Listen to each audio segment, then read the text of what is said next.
तो ये सिस्टम खत्म करके ज़्यादातर सरकारी दुकानों का, जिनमें खूब भ्रष्टाचार था, और इनके नेताओं, रिश्तेदारों, इन सबकी ड्राइवर और मेड के नाम पे चलती दुकानों को, इन सबको, सारे सिस्टम को बंद करके हमने नई पॉलिसी लगाई और बहुत पारदर्शी तरीके से हमने यहाँ पर शराब की दुकानों की नीलामी की।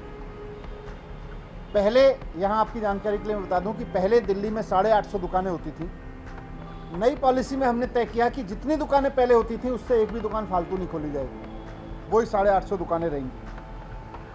पहले इन दुकानों से सरकार को करीब 6000 करोड़ रुपए का रेवेन्यू मिलता था शराब पॉलिसी में। जब पारदर्शी तरीके से इन दुकानों की नीलामी हुई तो दुकानें नहीं बढ़ी, लेकिन पूरे साल में, एक फुल ईयर में 850 दुकानों से 9500 करोड़ रुपए का रेवेन्यू आना था।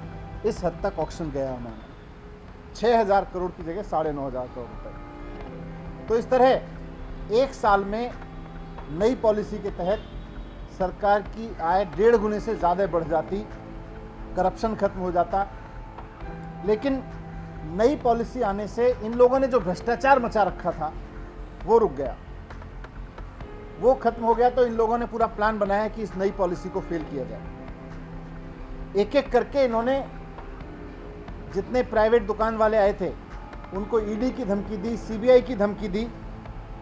ये ईडी की धमकी देके, सीबीआई की धमकी देके चाहते हैं कि लीगल शराब का धंधा यहाँ भी बंद हो और इलीगल धंधे को बढ़ावा मिले, नॉन ड्यूटी पेड धंधे को बढ़ावा मिले, स्पिरिट्स लिकर को बढ़ावा मिले।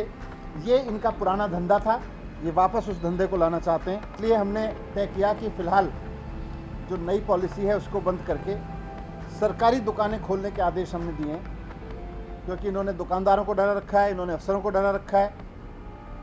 इसलिए नई पॉलिसी बंद करके सरकारी दुकानों के ज़रिए अब liquor sale, legal liquor sale करने का हमने ऑर्डर दिया है, ताकि दिल्ली में कोई इलीगल शराब ना बेच पाए, ताकि दिल्ली में कोई स्पिरिट्स शराब ना बेच पाए।